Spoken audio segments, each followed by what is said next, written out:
오늘이 성령 강림 주일이 됩니다. 그래서 제가 이렇게 빨간 수도를 맺고 이 말씀의 강대상도 빨간색으로 장식을 했습니다.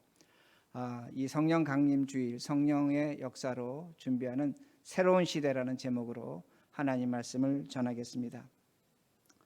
제가 좀 전에 말씀드린 것처럼 오늘이 성령 강림 주일이 됩니다. 성령 강림 주일을 우리는 오순절이라고 합니다. 오순절이라는 것은 50일을 의미합니다. 50일을 의미하는데 예수님께서 십자가에 죽고 부활하심으로 말미암아 40일 동안 이 땅에 계셨습니다. 부활 후 40일 계시고 그리고 40일째 승천하시고 열흘 후에 예수님께서 약속대로 성령을 보내셨습니다. 그러게 오늘이 바로 성령 강림 주일이 됩니다. 오순절이라고 그렇게 말하기도 합니다. 오늘 제가 선택한 구약성경 에스겔서는 성령의 역사를 가장 많이 잘 표현하는 구약성경 중에 하나가 됩니다. 여러분, 에스겔은 참 특별한 삶을 살았습니다. 우리와 유사한 삶을 살았습니다. 그는 나라가 망하는, 유대가 망하는 것을 눈으로 봤습니다. 그리고 나라가 망했을 뿐만 아니라 그 나라가 망한 후에 그는 바벨론 포로로 끌려갔습니다. 포로로 끌려가고 그가 바벨론에서 하나님의 말씀을 예언한 예언자가 됩니다. 근데 에스겔 예언의 특징은 뭐냐면 망하는 것에서, 썩어져가는 것에서 새로운 것을 봅니다. 새로운 것을 봅니다. 우리 눈에는 망한 것입니다. 우리 눈에는 끝난 것입니다. 우리 눈에는 더 희망이 없습니다. 그러나 에스겔은 말씀을 통해서 하나님께서 그 망하고 쓰러지고 끝난 것에서 새로운 것을 보시고 새로운 시대를 보여주시고 더 나아가서 시작을 보여주십니다. 그렇게 할 수 있는 것이 무엇인가? 그것이 바로 성령의 역사입니다. 하나님의 영이 우리에게 역사할 때 우리는 그렇게 살아갈 수 있음을 성경은 보여줍니다. 오늘 여러분 성경 말씀 보신 것은 여러분이 너무나 잘 아는 말씀이 됩니다. 하나님께서 에스겔을 골짜기로 끌고 가셨는데 그 골짜기에 수많은 뼈들이 있는 겁니다. 마른 뼈들이 있다고 말씀하십니다. 그런데 장소가 중요합니다. 골짜기로 끌고 가셨다는 겁니다. 이 골짜기라는 것은 히브리어로 베카라는 단어를 씁니다. 베카라는 단어는 나누어졌다는 겁니다. 찢어졌다는 겁니다. 나누어지고 찢어진 곳에 뼈들이 쌓여 있는데 그 나누고 찢어진 것을 골짜기로 그렇게 말씀합니다. 유대의 골짜기는 두 가지 특징이 있습니다. 한 가지 특징은 유대 광야 바람이 붑니다. 특히 동풍이 불 때는 눈을 뜰 수 없을 정도로 뜨거운 바람이 광야에 몰아치게 됩니다. 그것이 골짜기로 지나갑니다. 또 하나는 그 골짜기는 비가 내리면 홍수가 집니다. 물이 흐른다는 말씀이 됩니다. 그러기에 그 장소에서 지금 에스겔은 마른 뼈들을 바라보고 있다는 겁니다. 그러면 마른 뼈는 무엇을 나타내는가? 오늘 성경 말씀이 우리에게 분명히 가르쳐 주는데 바벨론 포로들을 나타냅니다. 바벨론 포로들은 살아 있습니다. 살아 있는데 성경은 그들을 무엇에 비유하고 있냐면 마른 뼈라는 겁니다. 그러면 그들은 왜 마른 뼈처럼 됐는가입니다. 그들은 전지전능한 하나님을 믿고 살았습니다. 근데 자신들이 믿는 하나님이, 전지전능하신 하나님이 바벨론의 그 바벨론의 신에게 싸우면서 진 겁니다. 그러기에 자신들이 바벨론 포로가 됐다고 생각합니다. 고대 사회는 신들의 전쟁입니다. 그 신들의 전쟁에서 패배하면 나는 그 나라의 그 백성의 포로가 되는 겁니다. 그러기에 유대인들은 바벨론 포로들은 의심하는 겁니다. 하나님이 정말로 살아있는가입니다. 우리는 망했다는 겁니다. 하나님 믿는 백성들이 망했다는 겁니다. 그러기에 하나님의 살아계심을 의심하고 있다는 겁니다. 그러기에 바벨론 포로라는 그 바람으로 인해서, 바벨론이라는 바람으로 인해서 유대인들은 마른 뼈가 된 겁니다. 하나님의 살아계심을 의심하고 있다는 겁니다. 정말로 하나님이 살아계신다면 왜 우리가 이런 일을 당하는가? 그래 의심하며 있는 것을 성경이 보여줍니다. 바벨론 바람이 심하게 불고 있다는 겁니다. 오늘도 마찬가지입니다. 오늘도 우리가 이 세상 살아가면서 세상의 포로로 살아갑니다. 돈의 포로입니다. 사람의 포로입니다. 또한 내가 하고 있는 일의 포로입니다. 그것들이 우리를 지배하고 거기서 우리는 벗어나지 못하고 있다는 겁니다. 그러기에 오늘 우리가 마른 뼈와 같은 겁니다. 마른 뼈와 같이 된 것이 우리만이 아닙니다. 오늘날 세상이 마른 뼈입니다. 미국이 마른 뼈가 됐습니다. 여러분, 미국은 아름다울 미자 나라 국자를 씁니다. 아름다운 나라입니다. 얼마나 좋은 것이 많습니까? 그런데 오늘날 미국은 미자가 잘못됐습니다. 속일 미자입니다. 미혹할 미자입니다. 사기와 거짓이 판치는 나라가 됐다는 겁니다. 사기와 거짓이 진실로 받아들여지고 있습니다. 그러기에 많은 사람들이 혼란 속에 있다는 겁니다.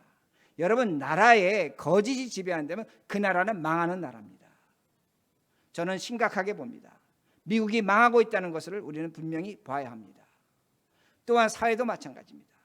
우리가 지난 1년 반 동안 팬데믹으로 인해서 미국 정부가, 세계 정부가 얼마나 많은 돈을 부어놨습니까?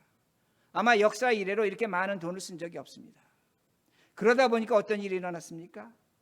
여러분, 가상화폐라는 것이 있습니다. 비트코인이라는 것이 있습니다. 가상화폐입니다. 가치가 없는 겁니다. 그런데 그 가치 없는 것이 5만 달러 나갔습니다. 5만 달러입니다. 지금 많이 떨어졌지만 지금도 몇만 달러입니다. 여러분, 세상의 경제가 투전판이 된 겁니다. 노름판이 된 겁니다. 그러기에 우리가 과연 열심히 일을 해서 돈을 벌어야 되는가? 돈이 돈을 버는 시대에 살아갑니다. 여러분, 경제가 망하고 있는 겁니다.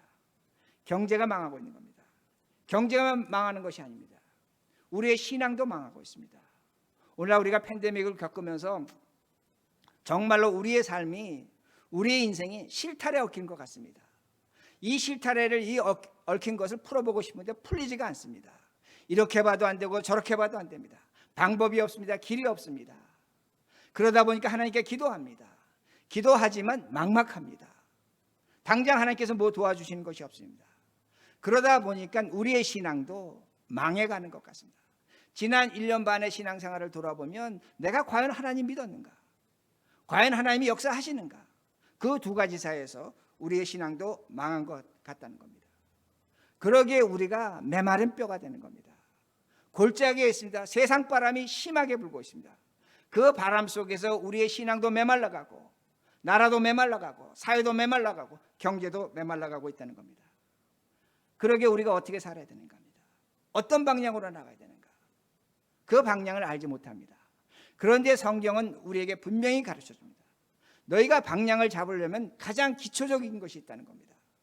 너희가 이 어려운 시대에 이 메마른 뼈에서 벗어나려면 처음부터 해야 될 일인데 그것이 뭐냐? 하나님의 말씀이라고 그렇게 말씀합니다. 우리가 망하는 것에서, 넘어지는 것에서, 쓰러지는 것에서 다시 한번 일어나고 회복되려면 하나님의 말씀을 선택해야 된다는 겁니다. 그러기에 4절에 이렇게 말씀이 나옵니다. 가장 기초적인 겁니다. 또 내게 이르시되 너는 이 모든 뼈에 대언하여 뼈에게 말하여서 이르기를 너희 마른 뼈들아 여호와의 말씀을 들을지어다. 하나님의 말씀을 들으라고 말씀합니다. 광야인데 메마른 바람이 부르는 곳인데 거기서 하나님의 말씀을 들으라는 겁니다. 제가 좀 전에 설명드렸지만 그 골짜기 찢어진 곳입니다. 바람이 심하게 부는 겁니다. 그러나 그 바람이 심하게 부는 곳에 1년에 3번 비가 내립니다. 이른 비가 내리고 큰 비가 내리고 늦은 비가 내립니다. 그 비가 내릴 때 그 골짜기에 물이 찹니다. 홍수가 집니다. 그러게 와디라고 합니다. 히브리어로 와디라고 합니다. 근데 와디는 영어로도 와디입니다. 드라이밸리입니다. 메마른 곳입니다. 메마른 곳이지만 하나님의 말씀이 있다는 겁니다. 비가 내린다는 겁니다. 그러기에 그 뼈들이 살 길이 있다는 것을 분명히 가르쳐 줍니다. 그러기에 오늘도 우리가 세상 삽니다. 벨리에 있습니다. 골짜기에 있습니다. 바람이 붑니다. 그러나 성경은 우리에게 분명히 가르쳐 주는 것이 뭐냐면 그 골짜기에 하나님의 말씀이 비가 내린다는 겁니다. 그걸 기대하라는 겁니다. 그 말씀대로 살아야 된다고 그렇게 말씀합니다. 그러기에 공식이 나옵니다. 오늘도 내가 세상 바람에 말라가지만 하나님의 말씀을 받아들이면 우리는 마른 뼈에서 벗어납니다. 세상 바람이 너무나 심한데 그 너무나 심한 바람 속에 하나님 말씀을 선택하지 않는다면 우리는 마른 뼈로 살아갈 수밖에 없다는 겁니다. 그러기에 우리에게 두 가지 초이스가 있는 겁니다. 마른 뼈가 되는 바람이 있고 하나님 말씀이 있다는 겁니다. 오늘 우리들이 신앙생활하면서 여러분들은 과연 무엇을 선택하고 있는가? 오늘도 우리가 신앙생활하면서 하나님 믿고 살아간다고 하면서 우리의 심각한 문제가 있습니다. 바람이 불어옵니다. 그 바람을 이기지 못합니다. 그럴 때 우리가 선택할 것은 오로지 하나님입니다. 가장 기초적인 겁니다. 하나님의 말씀을 선택해야 된다는 말씀이 됩니다. 그래야만 마른 뼈에서 벗어납니다. 그러기에 5절과 6절에 이렇게 말씀합니다. 말씀을 선택하면 그 다음에 무엇이 나오는 겁니다. 주 여호와께서 이 뼈들에게 이같이 말씀하시기를 내가 생기를 너에게 들어가게 하리니 너희가 살아나리라. 너희 위에 힘줄을 두고 살을 입히고 가죽으로 덮고 너희 속에 생기를 넣으리니 너희가 살아나리라. 또 내가 여호와인 줄을 너희가 알리라 하셨다 하라. 자, 하나님 말씀을 선택하는 겁니다. 근데 하나님 말씀을 선택할 때 그 하나님 말씀을 들을 때 어떤 일이 나냐? 뼈와 뼈가 연결이 됩니다. 그리고 그 뼈에 힘줄이 생깁니다. 그리고 그 힘줄이 생기고 살이 붙습니다. 그리고 가죽이 뒤덮인다고 말씀합니다. 사람이 된 겁니다. 그런데 8절에 보면 어떤 말씀이 되냐면 사람이 됐지만 생기가 없기에 죽은 것이라고 그렇게 말씀합니다. 사람이지만 생기가 없기에 죽었다고 말씀합니다. 그러기에 생기가 필요한 겁니다. 생기는 무엇인가 합니다. 히브리어로 루아르라고 합니다. 호흡도 되고 바람도 됩니다. 하나님의 호흡이 필요한 겁니다.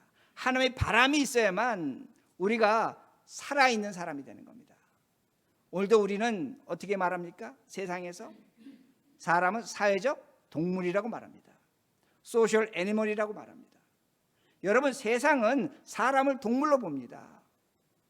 왜 그런가입니다. 개나 소나 돼지도 동물입니다. 그런데 우리를 그 캐터고리에 집어넣었다는 겁니다. 이유는 하나입니다. 개나 소나 돼지도 호흡을 합니다. 동물로 살아갑니다. 우리도 그렇게 호흡하며 살아간다는 겁니다. 다만 우리는 사회적입니다. 소셜이 있다는 겁니다. 왜 그러냐? 생각하기 때문입니다. 생각하기 때문에 우리는 사회적 동물이라고 그렇게 말합니다.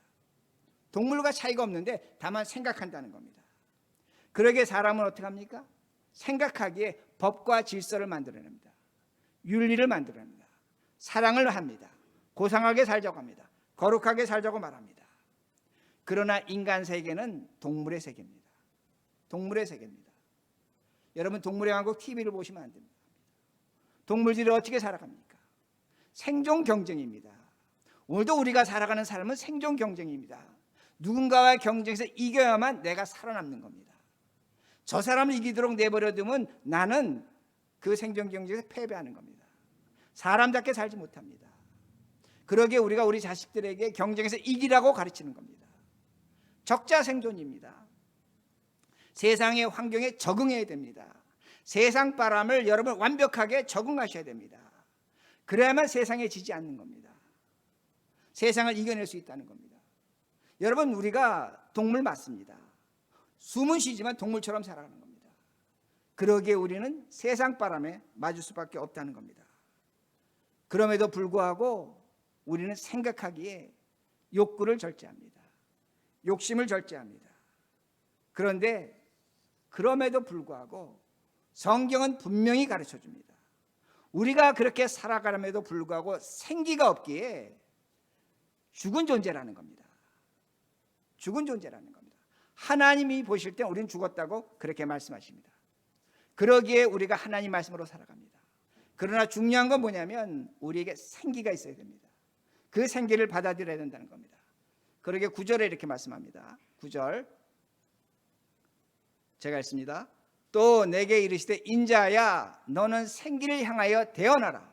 생기에게 대언하여 이르기를 주 여호와께서 이같이 말씀하시기를 생기야 사방에서부터 와서 이 죽음을 당한 자에게 붙어서 살아나게 하라 하셨다 하라.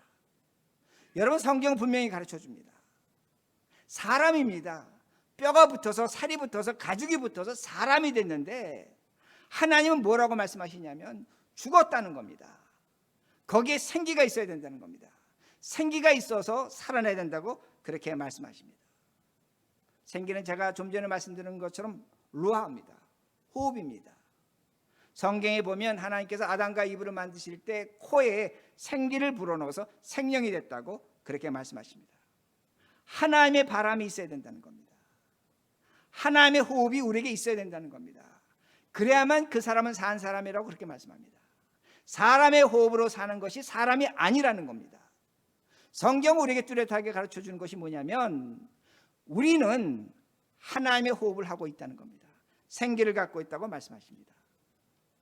여러분, 제가 좀 전에 하나님께서 생기가 없으면 사람이 아니라고 했습니다. 성경에 나옵니다. 창세기 6장에 보면 하나님께서 노아의 홍수로 세상을 심판하십니다. 노아의 방주에 노아의 가족들과 동물 암수 한 쌍씩을 다 실었습니다. 그리고 세상은 노아의 방주에 타지 못한 그 사람들과 짐승들은 홍수로 다 멸망을 당했습니다. 창세기 6장 13절에 이렇게 말씀합니다.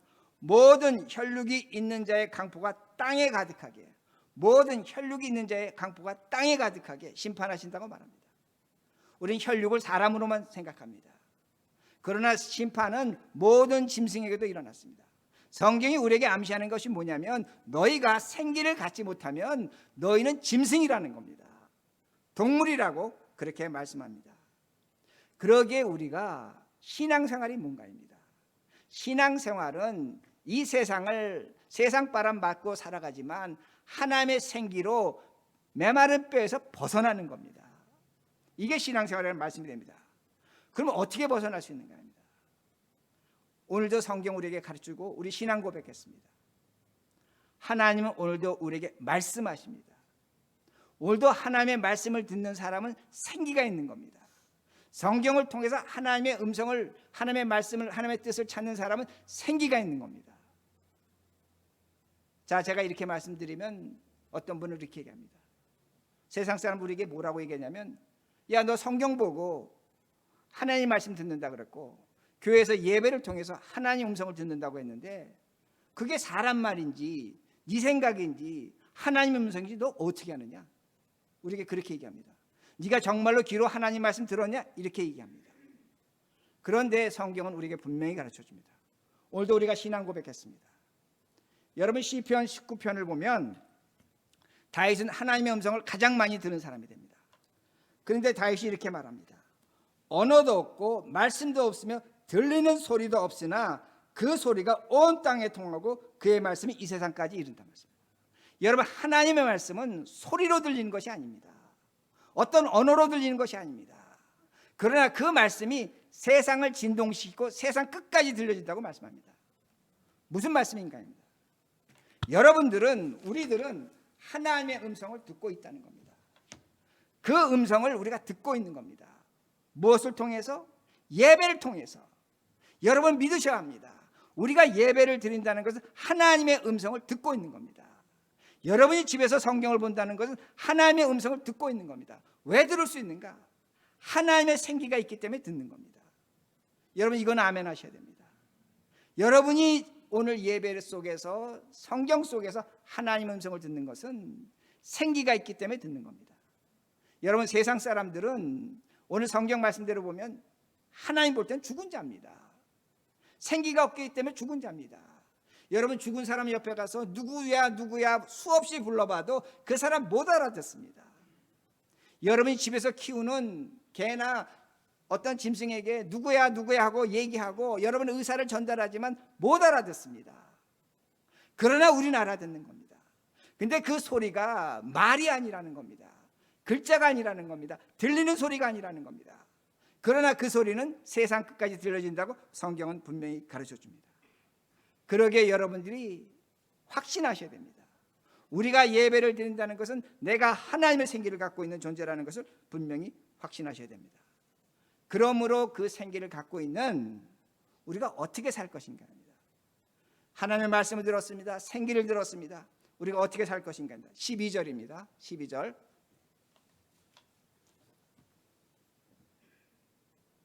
하나님의 에스겔에게 이렇게 말씀하십니다. 또 대언이 나옵니다. 그러므로 너는 대언하여 그들에게 이르기를 주 여호와께서 이같이 말씀하시기를 내 백성들아 내가 너희 무덤을 열고 너희로 거기에서 나오게 하라 하고 이스라엘 땅으로 돌아가게 하리라. 자, 이 말씀 뭐냐면 하나님께서 말씀하시는 겁니다. 너희가 살아있지만 죽은 자라는 겁니다. 무덤 속에 있었던 자라는 겁니다. 그런데 내가 너희들을 생기를 주어서 끌어내서 내가 너희들을 너희 고향 이스라엘로 돌아가게 하시겠다고 그렇게 말씀하십니다.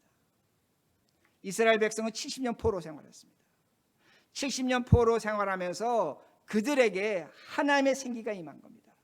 그들은 어떻게 생각했습니까? 포로 생활할 때 처음에 우리는 망했다, 끝났다, 희망이 없다, 우리 하나님은 살아계시지 않다, 그렇게 생각했습니다. 그런데 그들에게 생기가, 하나님의 생기가 임할 때에 그들은 달라질 수밖에 없다는 겁니다. 하나님의 새로운 역사가 시작되는 겁니다. 하나님의 새로운 시대가 시작되는 겁니다. 누구를 통해서? 바벨론 포로를 통해서. 그러니까 하나님이 말씀하시는 겁니다. 무덤에서 나오라는 겁니다. 너는 죽은 자가 아니라는 겁니다. 너는 너의 고향으로 가서 새 시대를 이루라고 그렇게 말씀합니다. 이 말씀의 의미는 뭐냐면, 바벨론 포로들이 포로 생활 시작할 때는 하나님은 이스라엘 하나님으로 그렇게 믿었습니다. 유대인 하나님으로 믿었습니다. 아브라함과 이삭과 야곱의 하나님으로 믿었습니다. 그런데 그들이 포로 생활 끝날 때는 하나님이 어떤 하나님이냐면 바벨론의 하나님입니다. 만민의 하나님입니다. 온 우주 만물을 창조한 하나님으로 믿게 됐다는 겁니다. 무엇을 통해서? 포로 생활 70년을 통해서 그들이 하나님을 새롭게 인식했다는 겁니다. 그러게 바벨론 포로 생활을 그들은 어떻게 이해하게 되냐면, 나중에 하나님께서 자신들을 예정하고 선택하심으로 바벨론 포로 생활했다고 그들은 고백할 수밖에 없다는 겁니다. 제가 이렇게 설명하면 그런 내용이 어디 있습니까? 성경에 나옵니다. 오늘 에스겔서 37장에 나옵니다. 여러분, 에스겔서 37장 마지막 절을 보면 어떤 내용이 나오냐면, 하나님이 메시아를 세웁니다. 목자를 세웁니다. 예수 그리스도를 세웁니다. 영원한 왕으로 세우십니다. 그리고 그 장 마지막 절에 뭐라고 나오냐면, 그 예수 그리스도 영원한 왕을 통해서 세상의 만민들이, 세상 모든 사람들이 하나님을 알게 될 것이라고 그렇게 말씀하는 겁니다. 누구를 통해서 그 역사가 일어나냐면 바벨론 포로를 통해서 일어난다는 겁니다. 그러기에 바벨론 포로들은 조국으로 돌아가서 성경을 새롭게 해석합니다. 어떻게 해석하냐? 과거에는 우리가 이렇게 망한 것이, 포로가 된 것이 하나님이 바벨론 신에서 전쟁에서 졌기 때문에 그렇게 생각했는데 아니라는 겁니다. 하나님은 바벨론 신과 전쟁에서 이겼다는 겁니다. 승리했다는 겁니다. 무엇 때문에 우리가 포로 생활했느냐? 하나님 믿지 않고 우상 섬겼기 때문에 이렇게 했다. 그러기에 우리가 하나님 말씀대로 살아야 된다는 겁니다. 그 정신이 바벨론 포로에서 나온 것이고, 그것으로 인해서 유대인들은 성경을 새롭게 보고 하나님을 새롭게 만나고 새로운 역사를 시작한다는 말씀이 됩니다. 마찬가지입니다. 우리가 오늘날 바벨론 포로입니다. 이 시대의 포로입니다. 세상이 망하는 것 같습니다. 경제가 망하는 것 같습니다. 우리의 신앙이 망해가는 것 같습니다. 그러나 하나님께서 바벨론 포로를 통해서 세상을 새롭게 창조하시고 그 백성을 통해서 새로운 역사를 쓰신 것처럼, 오늘 우리를 통해서 망해가고 깨어져가고 잃어버리고 어찌할 바를 모르는 우리를 통해서 하나님은 새로운 시대를 준비하신다는 겁니다. 어떻게 준비하시는가 합니다. 14절에 나옵니다. 준비하시는 방법이 14절. 우리 이 말씀을 같이 읽겠습니다. 시작. 내가 또 내 영을 너희 속에 두어 너희가 살아나게 하고 내가 또 너희를 너희 고국 땅에 두리니 나 여호와가 이 일을 말하고 이룬 줄을 너희가 알리라. 여호와의 말씀이니라. 아주 귀한 말씀인데 하나님께서 말씀하십니다. 생기를 주셨습니다. 그런데 생기를 주신 다음에 뭘 주시냐면, 내가 내 영을, 하나님의 영을 너희 속에 둔다고 말씀하십니다. 근데 저 단어는 히브리어로 보면 미래형입니다. 내가 하나님의 영을 너희 속에 둘 것이라는 겁니다. 그러게 NIV나 NASB 보면 will put my spirit이랍니다. 내가 둘 것이다. 그런데 저 사건은 우리에게 과거형입니다. 에스겔에는 미래형이지만 우리에게는 과거형입니다. 왜냐하면 예수 그리스도가 십자가에 죽고 부활하심으로 하나님의 영, 성령이 우리에게 찾아왔습니다. 그러기에 우리가 성령 강림 주일 예배를 드리는 겁니다. 하나님의 영이 찾아왔다는 겁니다. 그러기에 로마서 8장 10절에 뭐라고 말씀합니까? 그 하나님의 영이 죽었던 우리의 영을 부활시켰다는 겁니다. 여러분 믿으셔야 합니다. 우리의 영이 예수 그리스도로 말미암아 이미 부활된 겁니다. 여러분의 영은 살아있는 겁니다. 여러분의 영은 생기라고 성경은 분명히 가르쳐줍니다. 그리고 11절에 뭐라고 말씀합니까? 그 죽었던 그리스도를 살리셨던 하나님의 영이 너희 죽을 몸도 살리리라고 말씀하십니다. 우리가 장차 죽을 몸에서 부활할 것임을 분명히 말씀합니다. 그러기에 말씀을 드립니다. 우리는 동물이 아닙니다. 동물이 아닙니다. 우리는 하나님의 형상으로 창조된 사람이라고 성경은 분명히 가르쳐줍니다. 그러기에 우리는 생각하는 겁니다. 그리고 하나님의 영의 역사가 일어납니다. 그 영의 역사가 무엇인가입니다. 오늘은 제가 말로 하겠습니다. 말입니다. 하나님의 영의 역사는 말에 있습니다. 여러분, 말과 말은 사람을 연결시킵니다. 말과 말은 사랑의 관계에서 일어나는 겁니다. 어떤 사람이 있는데 내가 그 사람하고 말하지 않는다? 사랑이 깨진 겁니다. 그러나 내가 그 사람하고 말을 하고 있다? 사랑의 관계라는 겁니다. 대화라는 것은 사랑의 관계라는 것을 분명히 알 수 있습니다. 하나님이 우리에게 말씀하십니다. 왜 말씀하십니까? 우리를 사랑하시기 때문에 말씀하는 겁니다. 우리가 누구하고 얘기합니다. 왜 말합니까? 사랑하기 때문에 말하는 겁니다. 그러기에 말은 커뮤니케이션이라고 합니다. 커뮤니케이션이 뭡니까? 말한다는 겁니다. 이 단어에서 커뮤니티라는 단어가 나왔습니다. 커뮤니티라는 단어는 뭡니까? 공동체입니다. 하나님의 성령의 역사가 가장 먼저 나타날 곳이 어디냐? 여러분, 말하는 곳에 있습니다. 가장 기초적인 커뮤니티가 성경은 분명히 가르쳐줍니다. 가정이라는 겁니다. 아내와 남편이 대화하는 것이 성령의 역사입니다. 부모와 자식이 대화하는 것은 성령의 역사입니다. 여러분, 어디 가서 방언하고 예언하는 것은 성령의 은사입니다. 은사와 역사는 다릅니다. 그러기에 오늘 내가 누구하고 얘기한다, 누구하고 말한다는 것은 성령의 역사입니다. 사랑을 나누는 겁니다. 기쁨을 나누는 겁니다. 슬픔을 나눈다는 말씀입니다. 이러한 성령의 역사가 가장 근본적인 것, 가정에서 시작되는 겁니다. 오늘도 우리는 많이 착각합니다. 성령의 역사가 뭐 특별하고 교회에서 어떻게 대단하게 일어나는 것, 물론 그럴 수도 있습니다. 그러나 성경은 순서적으로 보여줍니다. 제가 어렸을 때 이발소 가면 한문으로 쓰여져 있는 것이 있었습니다. 이발하는 아저씨가 저를 의자에 앉혀놓고 묻습니다. 저게 뭔 줄 아느냐? 제가 한문을 모르죠. 가화만사성이다. 가화만사성이다. 너가 집에서 화목할 때 세상의 모든 일을 이룰 수 있다, 그렇게 말합니다. 이발소 아저씨가 가르쳐 주신 말씀이 성경적입니다. 성령의 역사가 어디 있는가입니다. 가정에 있는 겁니다. 가정에서 교회로 가는 겁니다. 가정에서 사회로 가는 겁니다. 가정에서 국가로 가는 겁니다. 이것이 성령의 역사라는 겁니다. 새로운 시대를 준비한다. 거창한 우리가 계획을 갖고 있습니다. 하나님께서 나에게 복을 주시면 나는 이런 것 저런 것 하겠다.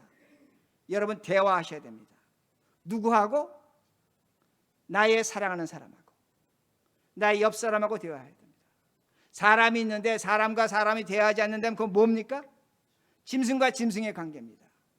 사람과 사람이 대화하지 않는다면 뭘로 살아가야 됩니까? 세상의 바람입니다. 생존 경쟁입니다. 적자 생존이라는 겁니다. 우리는 성령의 역사를 믿습니다. 성령 강림 주일날 성령이 우리에게 나와서 역사하시는 게 무엇인가입니다. 말에 있다는 겁니다. 언어에 있다는 겁니다. 우리는 영과 몸이 부활했습니다. 하나님의 음성을 듣고 하나님의 말씀을 우리가 고백합니다. 그렇다면 우리는 사람과 사람이 말을 해야 된다는 겁니다. 그러기에 우리는 심히 말라버린 뼈다귀가 아닙니다. 뼈다귀는 말하지 못합니다. 그러나 우리는 말한다는 겁니다. 이것이 성령의 역사입니다. 이 성령의 역사를 확인하시고 오늘 우리 시대가 망해가는 것이 있고 끝나가는 것이 있고 어찌할 바를 모르지만 이 성령의 역사로, 이 말로 말하는 것으로 이 어려운 시대를, 새로운 시대를 찾아가는 우리 모두가 되기를 간절히 바랍니다.